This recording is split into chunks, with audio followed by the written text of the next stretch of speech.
Hello everyone, welcome to our channel morning star. आज है 25 अगस्त और हम लोग फूल पत्ती वाली क्लास का रिवीजन करेंगे। आज की क्लास में हम लोग सभी महत्वपूर्ण प्रश्नों का रिवीजन करेंगे जो कुमार गौरव सर द्वारा कराए जाते हैं। इसके साथ ही ललन टॉप बातें जिसमें हम लोग स्टैटिक जीके को क्वेश्चन करते हैं। तो आप लोग वीडियो के लास्ट तक बने रहिए और आप लोग इसकी PDF हमारे टेलीग्राम चैनल से डाउनलोड कर सकते हैं जिसका लिंक वीडियो के डिस्क्रिप्शन में है।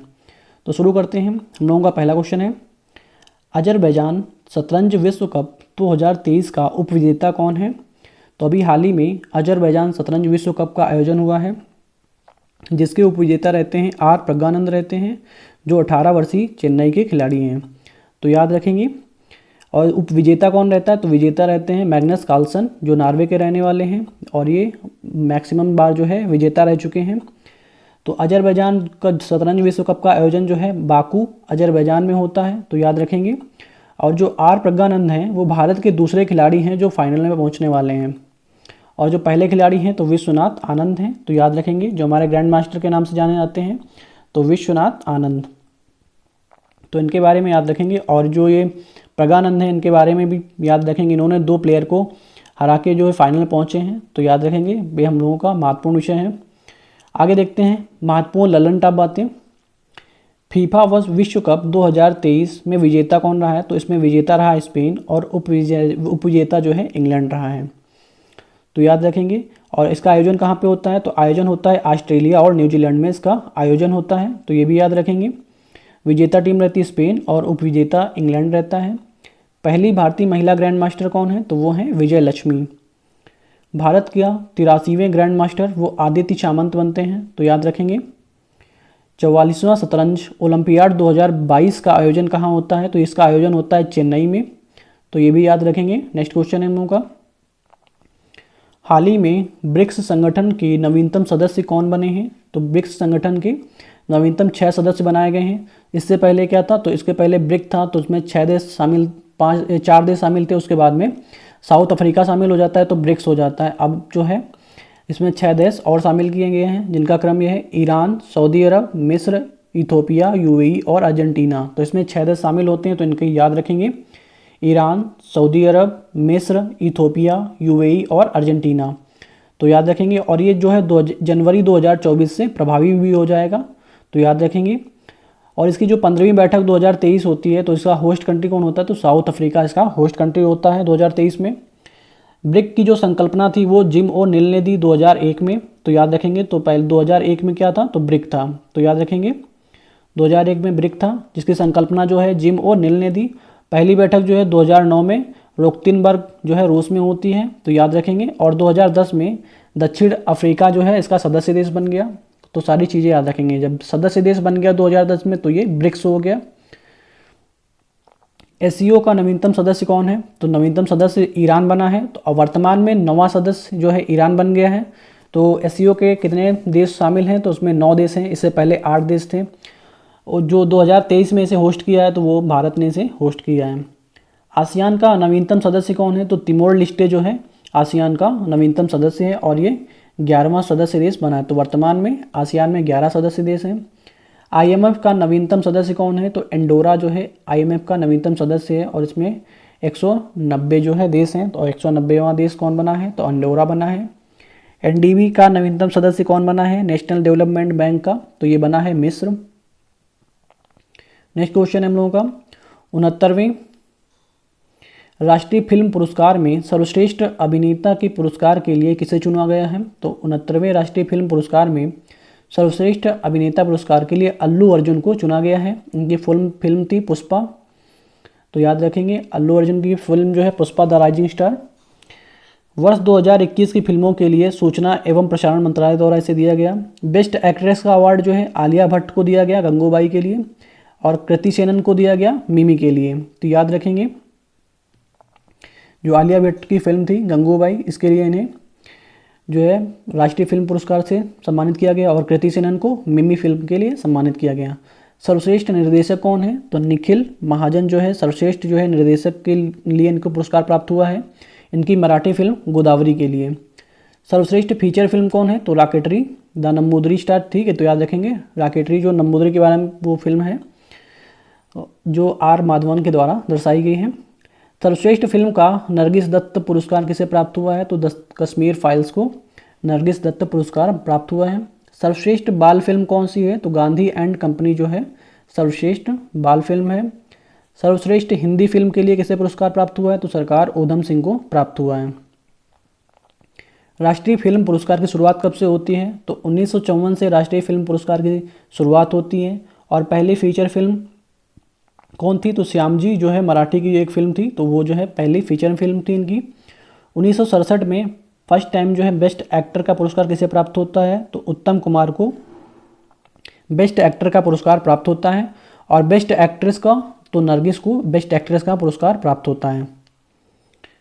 नेक्स्ट क्वेश्चन है हम लोगों का, हाल ही में शिशुओं में रेस्पिरेटरी सिंकाइटियल वायरस से सुरक्षा के लिए पहली वैक्सीन एब्रीसो को किसने मंजूरी प्रदान की?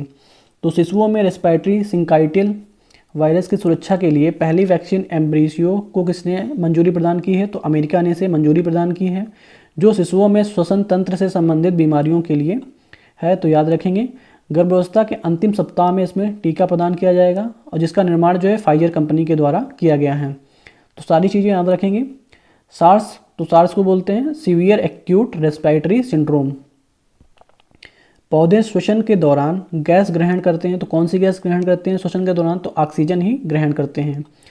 कोशिका के किस अंग में श्वसन द्वारा ऊर्जा का निर्माण होता है? तो कोशिका के जो है माइटोकॉन्ड्रिया में श्वसन द्वारा ऊर्जा का निर्माण होता है, और ये किस रूप में संचित होती है? तो एटीपी के रूप में ये ऊर्जा संचित होती है। तो याद रखेंगे एडेनोसिन ट्राइफॉस्फेट।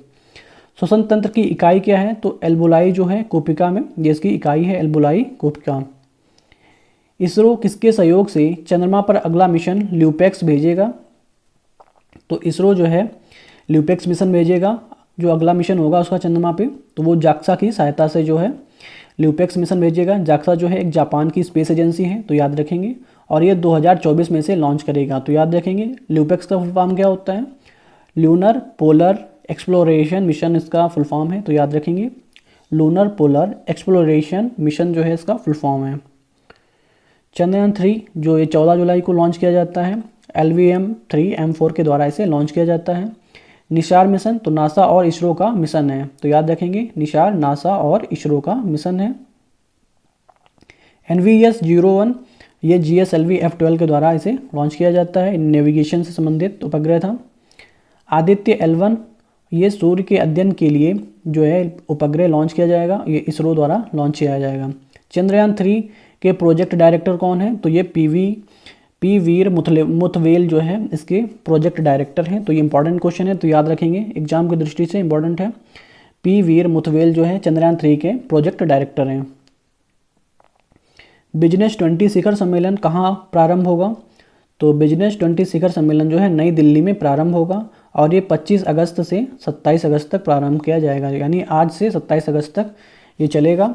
और इसके अध्यक्ष कौन रहेंगे? जो टाटा के CEO हैं वो एन चंद्रशेखरन, तो वो जो है इसकी अध्यक्षता करेंगे। तो याद रखेंगे जो एन चंद्रशेखरन हैं टाटा के जो CEO हैं वर्तमान में, वो इसकी अध्यक्षता करेंगे। G20 सांस्कृतिक कार्य समूह की बैठक कहाँ पे इसका आयोजन होता है? तो पहली बैठक का आयोजन होता है खजुराहो, दूसरी बैठक भुवनेश्वर, तीसरी हम्पी और चौथी वाराणसी।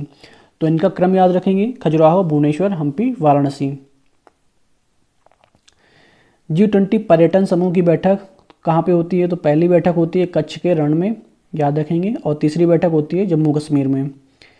G20 शेरपाओं की पहली बैठक कहाँ पे होती है? तो उदयपुर राजस्थान में शेरपा की पहली बैठक होती है। G20 स्वास्थ्य मंत्रियों की चौथी बैठक कहाँ पे होती है? तो गांधीनगर गुजरात में इसकी चौथी बैठक होती है। हाल ही में भारत का AI स्कूल कहाँ लॉन्च किया जाएगा, यानी आर्टिफिशियल इंटेलिजेंस स्कूल कहाँ पे लॉन्च किया जाएगा? तो केरल के तिरुवनंतपुरम में ये जो है लॉन्च किया जाएगा, याद रखेंगे केरल के तिरुवनंतपुरम में। किस विद्यालय में? तो शांतिगिरी विद्यालय में से स्थापित किया जाएगा, ये लॉन्च किया जाएगा, याद रखेंगे शांतिगिरी विश्वविद्यालय में। कौन लॉन्च करने वाला है? तो हमारे पूर्व राष्ट्रपति हैं रामनाथ कोविंद के द्वारा इसे लॉन्च किया जाएगा। ChatGPT चैटबॉट किसने लॉन्च किया है? तो ये OpenAI के द्वारा इसे लॉन्च किया गया है। बार्ड चैटबॉट ये जो है गूगल के द्वारा लॉन्च किया गया है। लीसा जो है ये पहली क्षेत्रीय AI न्यूज एंकर है जो क्षेत्रीय भाषा में न्यूज पढ़ेगी। तो याद रखेंगे जो उसका नाम क्या है? तो लीसा है। और ये कहाँ पे? पढ़े कहाँ की न्यूज एंकर है, तो ये उड़ीसा की रहेगी। ठीक है, तो उड़ीसा में ये जो है क्षेत्रीय भाषा में न्यूज़ पढ़ेगी, याद रखेंगे। गीगा जीपीटी, तो ये किसके द्वारा लॉन्च किया गया, तो रूस के द्वारा से लॉन्च किया गया। हाल ही में दिवंगत हुए CR राव कौन थे, तो इनका CR राव का जो हाल ही में निधन हुआ है, ये एक गणितज्ञ और सांख्यिकीविद थे, तो इनके बारे में याद रखेंगे। CR राव जो है एक गणितज्ञ और सांख्यिकीविद थे, जिन्हें 2023 में सांख्यिकी का अंतर्राष्ट्रीय पुरस्कार प्राप्त हुआ है। 2021 में पद्म विभूषण पुरस्कार प्राप्त हुआ है और अमेरिका द्वारा राष्ट्रीय विज्ञान पदक प्रदान भी किया गया है। तो सारी चीज़ें याद रखेंगे CR राव के बारे में। सांख्यिकी का अंतर्राष्ट्रीय पुरस्कार प्राप्त हुआ है 2023 में, 21 में पद्म विभूषण और अमेरिका के द्वारा राष्ट्रीय विज्ञान पदक भी इन्हें प्राप्त हुआ है। दूसरी पंचवर्षीय योजना का मॉडल क्या था, दूसरी पंचवर्षीय योजना का मॉडल था PC महालनोबिस के मॉडल पर आधारित थी, और ये योजना कब से कब तक चलती है, तो 1956 से 1961 तक चलती है, यानी 5 वर्ष 1956 से 61 तक। राष्ट्रीय सांख्यिकी दिवस कब मनाया जाता है, तो 29 जून को राष्ट्रीय सांख्यिकी दिवस मनाया जाता है। दिलीप महालनोबिस का निधन हुआ है, जिन्होंने ORS घोल की खोज की थी। बालकृष्ण दोषी, जिनका हाल ही में निधन हुआ, ये एक वास्तुकार थे। तो ये सारी चीज़ें याद रखेंगे। नेक्स्ट क्वेश्चन है हम लोगों का, हाल ही में पहला स्वदेशी ट्रैक्टर CSIR प्राइमा ET1 कहाँ लॉन्च किया गया है, तो जो पहला स्वदेशी ट्रैक्टर है CSIR प्राइमा ET1, ये कहाँ पे लॉन्च किया गया है, तो ये पश्चिम बंगाल में लॉन्च किया गया है, जिसका निर्माण जो है central mechanical engineering research institute Durgapur के द्वारा किया गया है। CSIR क्या होता है, तो council of scientific and industrial research जो है इसकी फुल फॉर्म होती है। तो याद रखेंगे, इसका निर्माण जो है central mechanical engineering research institute Durgapur के द्वारा किया गया है, और ये कहाँ पे लॉन्च किया गया है, पश्चिम बंगाल में लॉन्च किया गया है। और CSIR की स्थापना कब होती है, तो इसकी स्थापना होती है 1942 में। जिसके हेड कौन है, तो इसके हेड हैं प्रधानमंत्री। महानिदेशक हैं नल्लाथम्बी कलाईसेल्वी, इसके महानिदेशक हैं। इवोल्व मिशन, तो ये किसके द्वारा लॉन्च किया जाता है, तो सिडबी के द्वारा इसे लॉन्च किया गया है। इवोल्व मिशन सिडबी बैंक द्वारा। पहला स्वदेशी विमान वाहक पोत कौन है, तो वो है INS विक्रांत, जो 2 सितंबर 2022 को लॉन्च किया गया। याद रखेंगे, पहला स्वदेशी विमान वाहक पोत INS विक्रांत। शुद्ध शून्य कार्बन उत्सर्जन का लक्ष्य कब रखा गया, तो 2070 को शुद्ध शून्य कार्बन उत्सर्जन का लक्ष्य रखा गया। उत्तर प्रदेश के किस जिले में मंदिर संग्रहालय स्थापित किया जाएगा, तो किस जिले में मंदिर संग्रहालय स्थापित किया जाएगा, तो अयोध्या में इसे स्थापित किया जाएगा। तो याद रखेंगे, पहला ऑन साइट प्रतिष्ठित स्थल संग्रहालय कहाँ पे बनाया गया है, तो पहला ऑन साइट प्रतिष्ठित स्थल जो संग्रहालय बनाया गया है वो तमिलनाडु में बनाया गया है। हड़प्पा सभ्यता संग्रहालय राखीगढ़ी में हरियाणा में। 53वां टाइगर रिजर्व कौन सा है, तो रानीपुर जो टाइगर रिजर्व है उत्तर प्रदेश में, वो 53वां है। SCO की पहली सांस्कृतिक राजधानी कौन सी है, तो वो वाराणसी उत्तर प्रदेश में है। हम लोगों का नेक्स्ट क्वेश्चन है, हाल ही में मुख्यमंत्री सशक्त बहना उत्सव योजना कहाँ प्रारंभ हुई है, तो ये उत्तराखंड में प्रारंभ हुई है। तो याद रखेंगे, जो उत्तराखंड गवर्नमेंट है उन्होंने मुख्यमंत्री सशक्त बहना उत्सव योजना प्रारंभ की है। और उत्तराखंड के चीफ मिनिस्टर कौन है, तो पुष्कर धामी जो है यहाँ के चीफ मिनिस्टर हैं, जिन्होंने महिलाओं द्वारा निर्मित उत्पादों को व्यापक बाजार उपलब्ध कराना जो है इसका उद्देश्य होगा। तो याद रखेंगे, जो ये योजना है इसमें महिलाओं द्वारा और निर्मित उत्पादों को व्यापक बाजार जो है उपलब्ध कराना इसका उद्देश्य होगा। हाल ही में हंगरी विश्व चैंपियनशिप 2023 में 100 मीटर में स्वर्ण पदक जीतने वाली साक कैरी रिचर्डसन का संबंध किससे है, तो हंगरी विश्व चैंपियनशिप 2023 में 100 मीटर में स्वर्ण पदक जीतने वाली साक कैरी रिचर्डसन का संबंध जो है अमेरिका देश से है। तो ये कहाँ की रहने वाली हैं, अमेरिका की हैं। तो याद रखेंगे, अभी हम लोग प्रीवियस डे का रिवीजन करेंगे, तो आप लोग वीडियो के लास्ट तक बने रहिए। हाल ही में चंद्रमा के दक्षिणी ध्रुव पर सफलतापूर्वक लैंड होने वाला दुनिया का पहला अभियान कौन सा है, तो दक्षिणी ध्रुव पर सफलतापूर्वक लैंड करने वाला पहला अभियान जो है वो चंद्रयान 3 अभियान है, जिसने सफलतापूर्वक लैंडिंग की है। 14 जुलाई को ये लॉन्च किया जाता है और इसकी लागत कितनी आती है, तो 615 करोड़ इसकी लागत आती है। रॉकेट था LVM-3 बाहुबली की तरह से लॉन्च किया जाता है। वजन है 3900 किलोग्राम।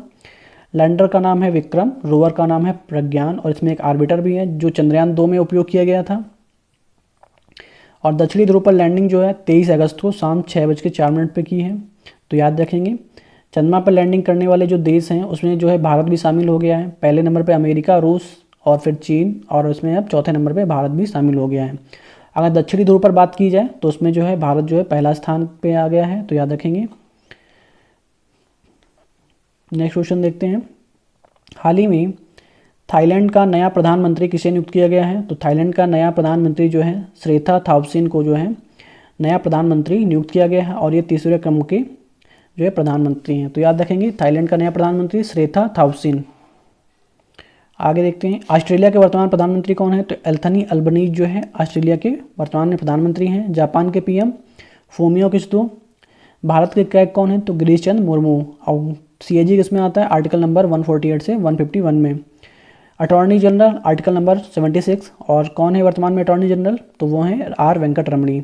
सीबीआई के निदेशक प्रवीण सूद हैं। मुख्य सतर्कता आयुक्त तो वो कौन है? प्रवीण कुमार श्रीवास्तव। नेक्स्ट क्वेश्चन है, हाल ही में भारतीय चुनाव आयोग ने किसे राष्ट्रीय आइकन घोषित किया है? तो सचिन तेंदुलकर को राष्ट्रीय आइकन जो है घोषित किया है। तो याद रखेंगे ये चुनाव आयोग ने किया है। तो जो है वोटिंग 2024 में जो इलेक्शन है उसमें वोटिंग परसेंटेज को बढ़ाने के लिए राष्ट्रीय आइकन के रूप में सचिन तेंदुलकर को जो है नियुक्त किया गया है। तो याद रखेंगे। और भारतीय चुनाव आयोग की स्थापना कब होती है? तो 25 जनवरी 1950 को इसकी स्थापना होती है। उल्लेख इसका किस में है? तो भाग 15 में इसका उल्लेख किया गया है, आर्टिकल नंबर 324 से 329 तक। पहले सीवीसी कौन थे? तो सुकुमार सेन जो है पहले सीवीसी थे। और पहली महिला सीवीसी कौन थी? तो रमा देवी जो है पहली सीवीसी थी। वर्तमान में chief vigilance commissioner Rajiv Kumar हैं। तो सारी चीज़ें याद रखेंगे। हाल ही में घोषित धौलपुर करौली 54वें टाइगर रिजर्व का संबंध किस राज्य से है? तो अभी हाल ही में 54वां टाइगर रिजर्व बनाया गया धौलपुर करौली, जिसका संबंध किससे? तो राजस्थान से संबंधित है। ये राजस्थान में पहले कितने थे? तो 4 टाइगर रिजर्व थे। अब ये 5वां जो है धौलपुर करौली भी इसमें शामिल हो गया है। तो याद रखेंगे। 53वां कौन सा है? तो रानीपुर उत्तर प्रदेश का है। और फिर 54वां धौलपुर करौली राजस्थान का। तो राजस्थान के अन्य कौन थे? सरिस्का, रणथंभौर, मुकुंदरा हिल्स, रामगढ़, विषधारी।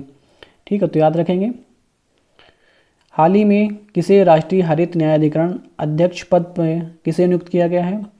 तो ये नियुक्त किया गया प्रकाश श्रीवास्तव को नियुक्त किया गया है। याद रखेंगे राष्ट्रीय हरित न्यायाधिकरण के अध्यक्ष पद पर प्रकाश श्रीवास्तव, जो कलकत्ता हाईकोर्ट के पूर्व न्यायाधीश थे। तो सारी चीज़ें याद रखेंगे। कैबिनेट मिशन के में 3 सदस्य कौन थे? तो जो 3 सदस्य थे Lord Pethick Lawrence, Sir Stafford Cripps और एवी एलेक्जेंडर जो है इसमें 3 सदस्य थे। तो याद रखेंगे पैथिक लॉरेंस, स्टेफोर्ड क्रिप्स, एवी एलेक्जेंडर। तो याद रखेंगे। आई होप आप लोगों को वीडियो पसंद आया होगा। वीडियो पसंद आया हो तो वीडियो को लाइक करें और चैनल को सब्सक्राइब करें और वीडियो को ज़्यादा से ज़्यादा शेयर करें। Okay, thank you guys.